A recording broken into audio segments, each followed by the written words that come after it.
Welcome to the Phoenix Perspective Podcast.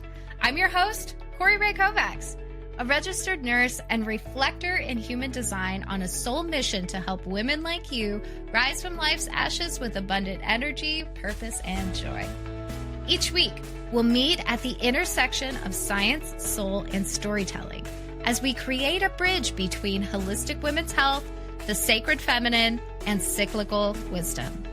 You'll get tools and insights from experts and guests, helping you to thrive in every area of your life. So go ahead and pull up a chair, grab your favorite crystal or cup of tea, and let's rise like phoenixes together.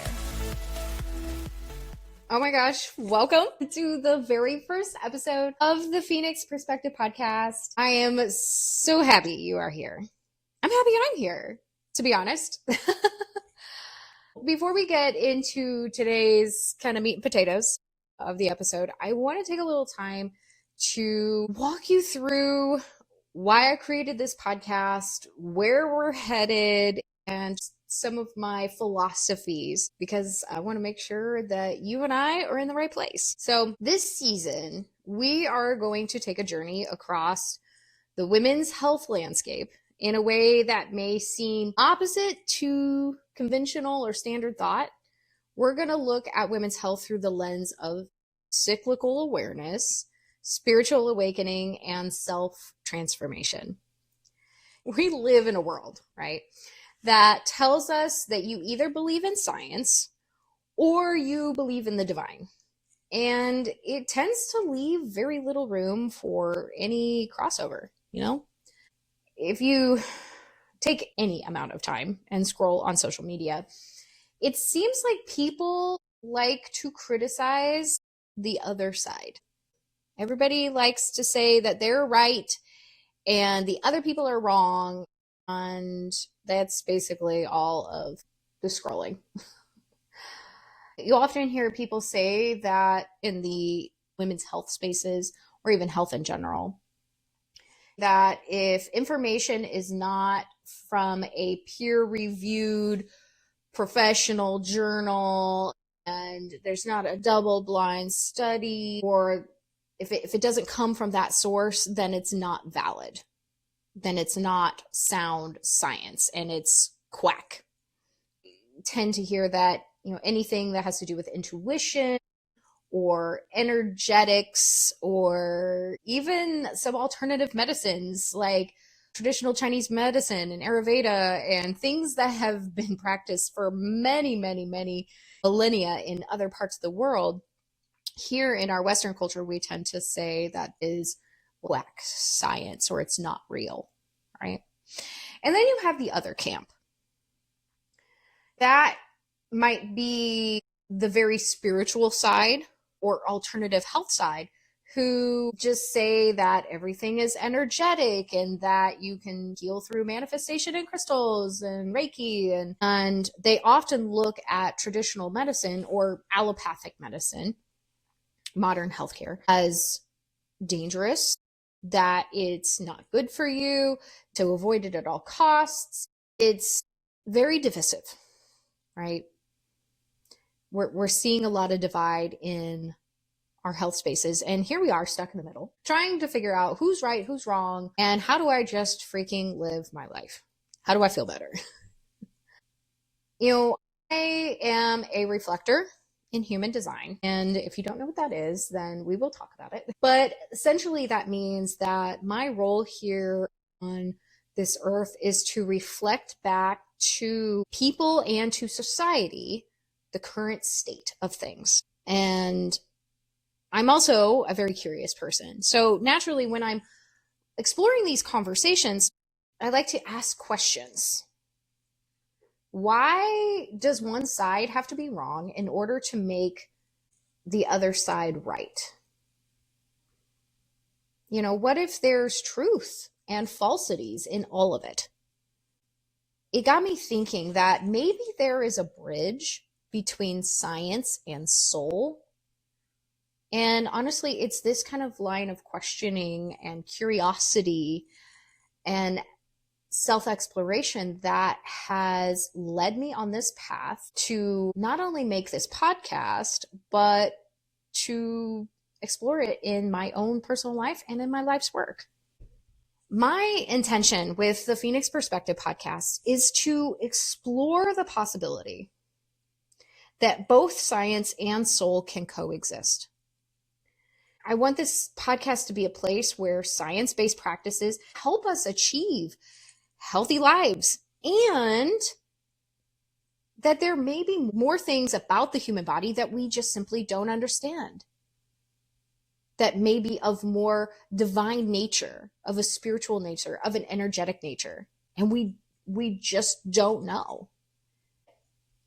Really, at the heart of my work and my philosophy is that maybe our emotional and our mental and our spiritual health matter just as much as our physical health.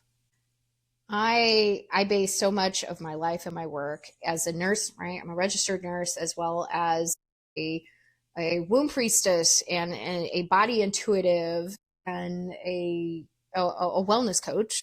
That, so much of that philosophy is based on the fact that we aren't just a body, but we're a body that feels emotions and thinks thoughts and is connected to the web of life. You can call it whatever you may. You can call it God, the universe, goddess, the quantum field, source consciousness, the force. Slap whatever name on it that you want. But we're connected to it. And that means we're all connected to each other and to life here on this planet. In my observation, the one thing that connects all of life are the cycles. Those are the never-ending chain of beginnings and endings and beginnings and endings and beginnings and endings. When I was choosing an archetype for the show, it was very clear to me very quickly that the Phoenix wanted to come forth. And I'm going to share a little bit more about that in a few minutes, about how the Phoenix kind of was birthed into this space. But she really is a true representation of the cycle of life. Birth, life, death, and rebirth. And as a woman and someone who works with women professionally, I can honestly say that the Phoenix, it's an archetype that we are very familiar with. And maybe you are already familiar with it. I'm sure you are. It's hard to not be aware of the Phoenix in our lives. Maybe we don't know it by name, but we certainly feel it. There's one more piece of the intention for this entire podcast that I want to lay out for you. And that is the potency and power of the cycles of life, love, and loss in the human experience. Because, to be honest, this podcast is not just about women's health, although it's going to be a big chunk of it, but it's also about our experience as human beings on this planet. It is my belief that women are intimately connected to this rhythmic pulse of life. Not only because we bleed and we go through tremendous cycles of change throughout our lives. I mean, all the way from menarche to motherhood to, the creative space of building a career or a life, through menopause and then beyond menopause and into our elder years as a wise woman.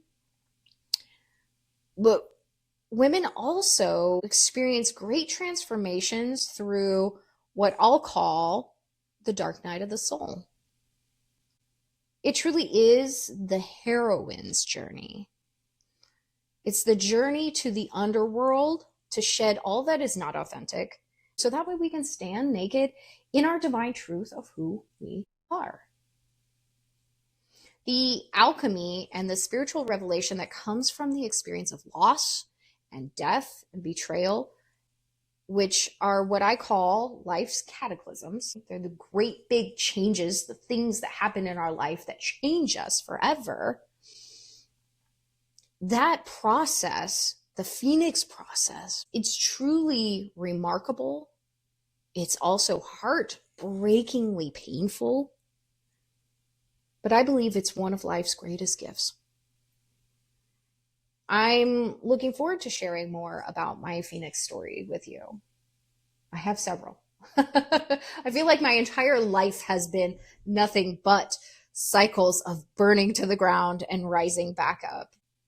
I'm looking forward to sharing that with you, but I'm also looking forward to bringing other people onto this podcast who have experienced the transformation, the alchemy of living a life where the Phoenix has shown up, whether literally or metaphorically through life's big cataclysms.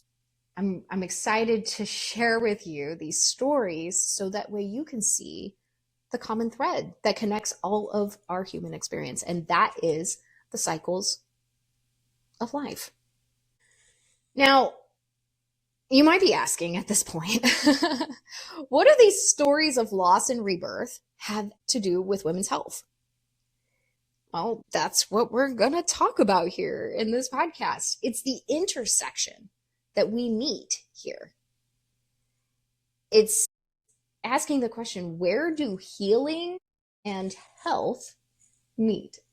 I know that sounds funny, but if you think about it, when we go through these transitions, these big upheavals in our life, these big reinventions, our health is impacted during that time. I know I certainly saw it in my life, and maybe you've experienced that too.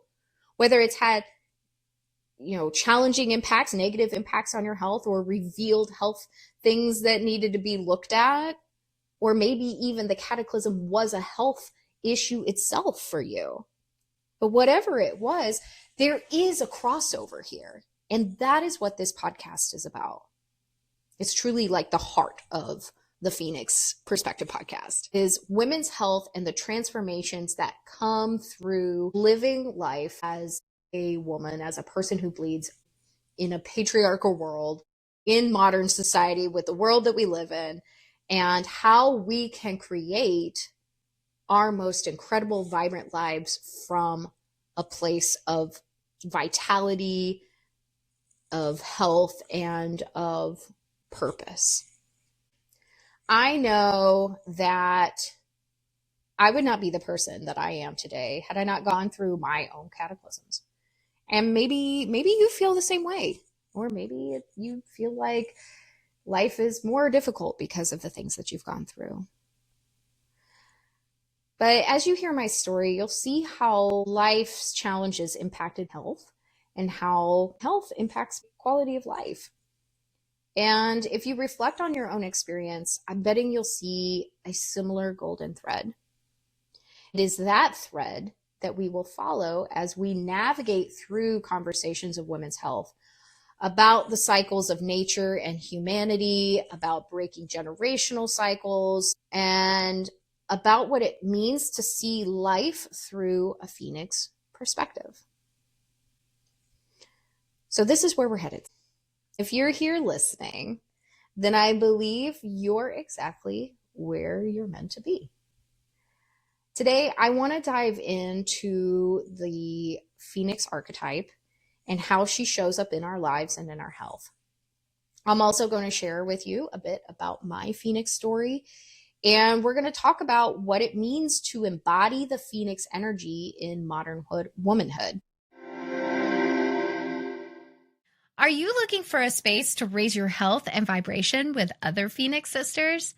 Then come join the Vibrant and Aligned Facebook community. Inside this free group, you'll find health tips, resources, and motivation to live a life full of joy, health, and vibrancy. Make sure to check out the show notes for the link to join, or search Vibrant and Aligned on Facebook. I can't wait to see you there. So the first thing I want to talk about is, what is the Phoenix archetype? And why? Why did I choose the Phoenix archetype? If you are unfamiliar with this archetype, which it would surprise me, the Phoenix has shown up quite a bit in modern times. everything from Harry Potter all the way to studies of Greek and Egyptian mythology. And even in the spiritual and personal transformation spaces, the phoenix often comes up. I mean, I don't know how many phoenix tattoos I've seen. Maybe you have one. If you have one, let me know. Send it to me. I love tattoos. I have lots. But the phoenix truly does embody the image of transformation. I think one of the biggest things that I was drawn to was the phoenix's cyclical nature. You know, the mythology kind of was started in Egypt with the Binu bird, and it really became more popular in Greek mythology. And it was said to be this immortal bird who was made of beautiful yellow and red plumage, you know, a gorgeous bird that eventually, once she's lived her life, would burst into flames and return to ash. And then from that ash, a spark, an ember, would reignite, and a new phoenix would be reborn from the ashes. And then the phoenix would grow, and then it would become, you know, this big vibrant bird again. And then it would live that cycle for all eternity. So some mythologies say 500 years, some say 1,000, but the point of this archetype is that there is a clear birth, life, death, and rebirth cycle. And that even though it's said to be immortal, it does die. It just comes back. This cyclical nature of the phoenix is such a fantastic example of what life actually is. I kind of mentioned it before that everything that is living, everything that exists has a cycle. I love looking at nature for examples and how to translate those into our real life. And there's so many examples of the cycle in nature. Look at the seasons. You know, I currently live in Indiana, but I grew up in Indiana. So I'm in a very temperate area where we have cold winters that snow, and then we have spring where the leaves pop out because we have a lot of deciduous trees. And then the summertime is hot and humid and the sun is really bright. And then in the fall time, it gets cooler again and the leaves change and then they fall. And then we're back to winter again. So the seasons in and of themselves are a fantastic example of the cycles. Another example would be the moon. You know, I release episodes of the Phoenix Perspective podcast on each phase of the moon. So new moon, first quarter moon, full moon, and last quarter moon. That's when you're going to get new episodes. And I'm doing that intentionally because I want even the energy of this podcast to hold the energy of the cycles. Now, I very well don't want to use the seasons because, well, I mean, there might be special episodes that come out on our equinoxes and solstices and things like that. But for the regularity, right, I wanted to embody a cyclical feeling. And so even the moon, right? The moon has her phases. Animals and plants go through their own cycles, and they're all different. You know, some animals, like the mayfly, they live for a day, right? They're in their adult phase for a day, and then that's it. There are even some plants, daylilies, you know, they'll only bloom one time for, you know, that flower will only exist for a day, and then it withers away. And then there are other plants and animals that live very long lives, but they still have the cycles of, you know, going from the start, the birth, the seed, to living, to growing, expanding, and then eventually returning back to the earth. And then the cycle continues. And in our own lives, right, we see the phoenix show up in our own personal lives as well. We see the phoenix show up as the menstrual cycle, right? It's literally in our bodies. The phoenix lives inside our bodies. I don't know if you've ever thought of that before, but it's true. Like, you have this birth, life, death, and rebirth every single month. And your body goes through that. And you go through that. You are a different person every phase of your cycle, and we are going to dig so deep into that because, your girl loves talking about the menstrual cycle because there's so much wisdom there for us. But in our very bodies, we have the cycles, and we live through those cycles every month. We also have cycles that we live through every day. The sun and the moon, right? So it's the circadian rhythm, the up and down every single day. We also have life cycles that we live. I mentioned these before as being a child, and then we go through menarche and puberty. Menarche is your first bleed. And then we go into motherhood, self-expression. We live kind of through our maiden phase of exploring who we are. And then we might take on the role of mother, or we might choose not, and we might mother something else, right? Create. So it's the creative space. So whether we're creating children or we creating projects or art or a career or whatever, it doesn't matter. We're creating. So then you have your creative phase. And then you start entering into perimenopause and the ending of our bleed, the ending of those cycles and our reproductive years, and then postmenopause. That's a whole nother season into of itself. So we have these life phases that we go through as well. The other way that the Phoenix shows up is in love and loss. I'm sure that every single one of us has gone through this cycle at some point. Whether we went through a romantic love and a loss, right, from a breakup, or maybe the love and loss of a pet or a family member. Loss can be many things. It can be meaning that they're not in our lives anymore, or it can mean death. It can mean all sorts of things. But there is a cycle to that as well. Every relationship ends one of two ways. It ends in breakup or it ends in death. Maybe that sounds kind of morbid, but it's true because it is a sign of life. There is a cycle to it. And again, we're going to explore those things, but just think about how the Phoenix continues to show up in our lives.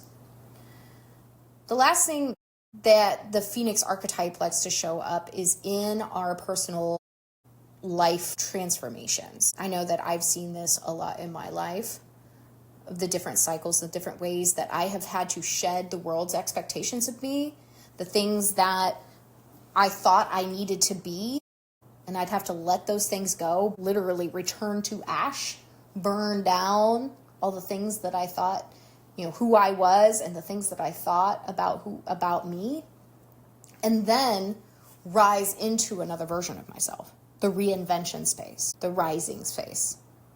So it's clear that the Phoenix is very closely tied to the human experience and is very closely tied to being a woman, to being a person who bleeds, a person who goes through these cycles.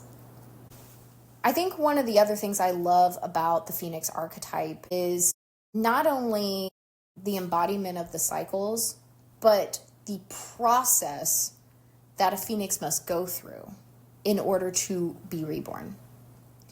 I honestly don't remember which Harry Potter it was, but it was the one where the Phoenix, right, and Harry sees the Phoenix sitting in the, it might have been the one with the basilisk. I don't remember. What was that, Chamber of Secrets? But anyway, Harry sees the Phoenix in Dumbledore's chambers, and the Phoenix looks like shit, right? Like the Phoenix is like molty, and y'all, I have chickens, okay? And my chickens, I had several chickens that just molted, and it reminded me so much of that scene because they look ragged as fuck. They do not look very good. But so when birds molt, they just look crazy, right? They get the feathers everywhere. They look sad. They don't look very good. They're low energy. I know my chickens, when they're molting, they don't lay eggs, right? They've lost their life. They've lost their sparkle. And so the Phoenix reaches that point in her life where she's lived a good life. She's had a good run, but now things are changing. She's no longer vibrant like she was. And then you see that the phoenix surrenders to the flames. Like literally just poof, bursts into flames. There comes a point where she can no longer hold the state that she's in and she has to return to ash completely. It's through that surrender that we go through a sort of purification to let go of what was no longer serving, right? Like those feathers were no longer serving her. That body was no longer serving her. And so she succumbed to the ash. She succumbed to the natural cycle. She went through the death. And in our lives, I call that like the dark night of the soul. They can be little mini deaths. Like I attribute our menstrual phases to be like little mini deaths every month because they kind of are. But then there's also bigger things that we experience. It can be that loss. It can be a divorce. It can be a drastic career change or losing a job. It can be the death of a family member or somebody that's close to us. It can be the loss of a friendship. Loss is very, very closely tied with this. But there's also other things too. There can be moments when we burn something to the ground because we're tired of our own bullshit. As you'll hear in my story, that's a big moment that happened. But regardless, there is a moment where there has to be a surrender back to the ash. And the alchemy that happens when everything is burnt down to the ground, it allows for a new beginning to be born from that. Because the cycles never end. Just because something dies doesn't mean that's it. There is always a beginning in an ending. When, they use that cliche, like when one door closes, another opens. It's true. And we see it everywhere. And especially in the Phoenix archetype. And that's why I believe that the Phoenix holds such beautiful life energy. Because this is how life runs. The last thing that I love about the Phoenix archetype is the resilience that comes. There's this strength that is seen through the process of living through the cycles. The self-awareness that's born from honoring the cycles of life, it's unlike anything else I have ever experienced. Your girl has gone through a lot of personal development and self-awareness, and I have never seen as much growth as I have when I started embodying the cycles of life. And we'll talk more about that. Just seeing that cycles are an indication of life. And it takes strength. It takes courage. It takes an incredible human being to go through all of these cycles and continue to rise and continue to be strong on the other side of that. And so if that's you, if you've gone through these things, which you're a human being. So you're a human being, you're alive, you're listening. And so I know that you've gone through some shit. We're not going to sit here and compare who's gone through more shit, who's gone through less shit. We're not going to do that here, okay? But what I will say is that there is no doubt in my mind that the Phoenix has showed up in your life in some form or fashion, however big or small. I'm going to share a little bit about my Phoenix story. Now, to be honest, I have a lot. I'm sure you do too. I can't wait to hear some of your stories. That's one of the things that I want to do with this podcast is to bring women on here and have them talk about their Phoenix stories, however big or small. I've had both big Phoenix stories, big moments of loss. And also, I've had little moments too. Some of those little moments have been just as impactful and just as hard. But what I love the most is that I'm seeing that my own story has allowed me to create the life that I wanted to create. The concept of the dark night of the soul which if you've never heard that term before, it's a spiritual term that comes up quite a bit in mysticism and other areas of spiritual writing, but it points to the time in a person's life when everything is being stripped away and they are faced with the truth of who they are. And my dark night of the soul started in 2016. I was in a very loving relationship. I was married. My daughter was 3 years old at the time. And I had just gotten out of the military. I spent 10 years in the Navy. And I got out to pursue other passions. I was an entrepreneur. I was a part of a network marketing company, and I had a relatively large team of about 80 women. And I was a mentor, and I was a trainer and educator. I was also a businesswoman. I was making money. And then I was a stay-at-home mom. I took care of Asen. And life was really good. Life was great. I had a fantastic relationship. Marriage was amazing. It was good. My life was great. And then very quickly it came crashing down. My husband got in a lot of trouble with something that happened before we even met, and it resulted in him going to jail. That turned my life around, turned my life completely upside down. I had never experienced anything like that. And suddenly I was a single mom. I had no job. I lost all my benefits because he was in the military. So lost all my insurance, lost my benefits, lost my, income. I was a stay-at-home mom. So even though I had a business, but I'll be honest, my business fell apart through that whole process. My life fell apart. And I'm not going to lie, it took a lot of years. It took many years to get me back up on my feet. I was in my mid-30s with a young child, and I had to move back home with my family.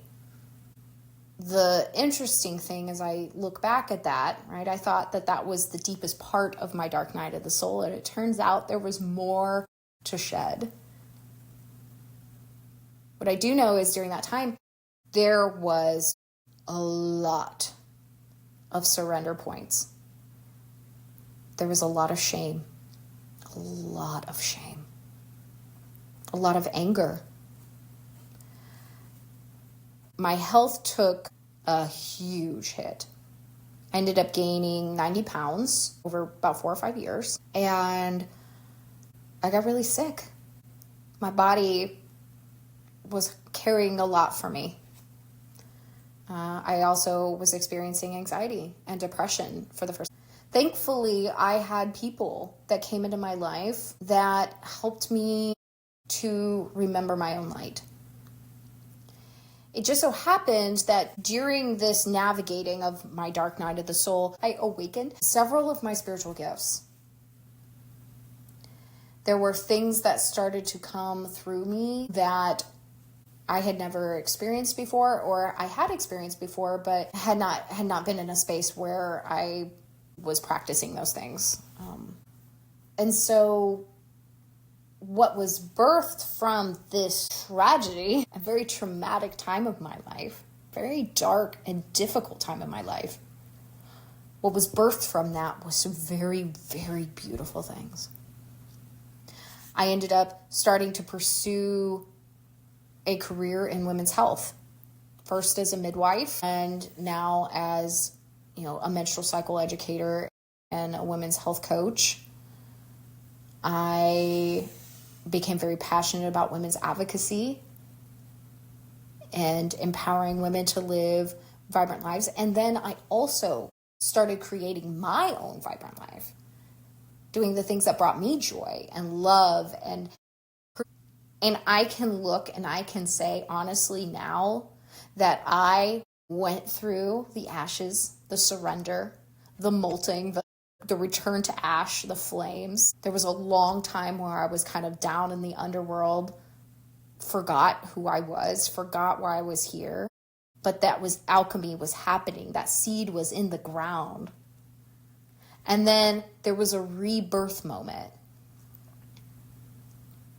And now I am doing exactly what I feel like I was meant to do. And while I'm still recovering from a lot of that, especially in my health and my finances, and there's still more to go. I'm still growing. I'm still rising. But that phoenix energy, that phoenix fire is there. I call it my vibrant life. And it feels like this is the life that I wanted to live. The old life that I lived was amazing and wonderful, but it was comfortable. And to be honest, there was a point of complacency there for me.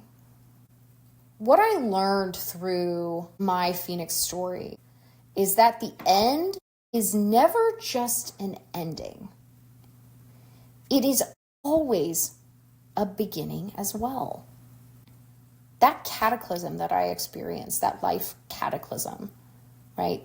Cataclysm is like the great flood. Think of it like Noah's flood or the floods they talk about in the Epic of Gilgamesh. It's like the epic flood. It's the thing that destroys all the things, right? That happened. And that old life that I have literally doesn't exist anymore. That woman that I was doesn't even exist anymore. But that was not just an ending. It was also a beginning. It was both simultaneously. These cataclysms are, of course, they are an ending to our old life, but they are also the beginning to compassion. They're the beginning of deeper appreciation for life. They're the beginning of understanding our bodies and our health. They're oftentimes the beginning of more self-discovery, including the discovery of our spiritual gifts or our purpose or what we were meant to do in our lives.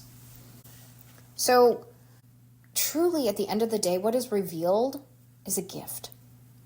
It's our strength, it's our resilience, and even seeing the shadow parts of us, the parts of us that maybe we don't want to look at, that are often revealed when we go through such painful challenges. It's always an invitation to come back to love. The last thing that I learned, and perhaps you can relate to this as well, is that change always comes again. Just because we went through one dark night of the soul doesn't mean that we'll rise like a phoenix and that's it. We'll be a phoenix rising for the rest of our lives.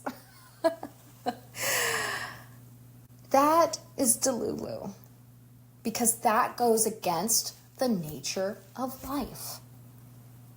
If you are living and breathing, by Jove, you are going to go through these cycles of up and down, of in and out, of returning to ash and then rising in vibrance. Yeah, maybe I don't experience another cataclysm like I did. Maybe I will. The fact that I know that changes how I live my life. And I hope to inspire you to see the same.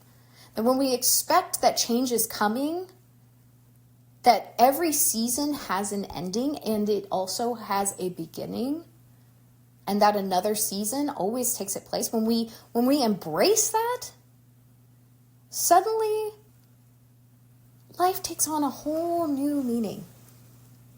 Now, presence becomes the most precious thing that we have.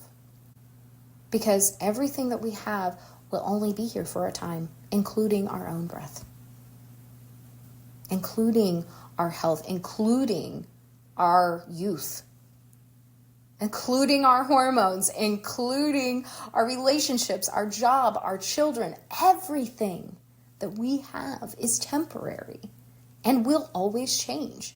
And when we see that change is actually the indication of life, rather than expecting that everything is going to be the same all the time, we feel empowered again. We don't feel like we are haplessly just floating around life and that life is throwing us and tossing us around everywhere. Now we feel like we are a part of it. And we understand that when things do change, because they inevitably will, that it just means that there is an ending and a beginning. And that maybe when we approach it with curiosity instead of resistance, then we can actually alchemize and transform and utilize these season changes as the things for what they were maybe designed for, which was for us to remember who we are. Now, before we end this episode, I'm going to be doing this with every episode, but I want to bless you with a card reading. I love oracle cards. It is my jam. And so at the ending of every Phoenix Perspective podcast, I'm going to draw a card for you. And I always encourage people when they receive a card reading, remember that this is a group card reading. This is what is coming through that is most supportive for us as a collective. And there might be pieces that resonate with you, and there might be pieces that don't.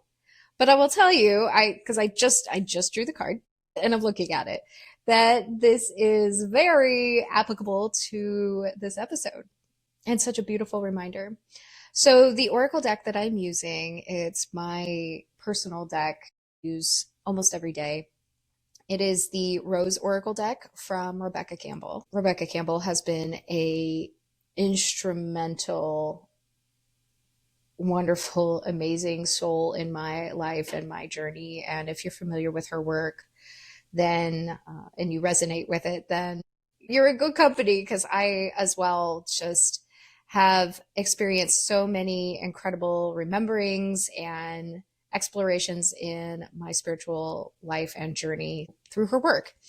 So the Rose Oracle deck will be the deck that I'm going to use for at least for now for this season. And so today, the card that I pulled for you is Healing is Happening. You're not broken. Trust the process, and it's safe to soften.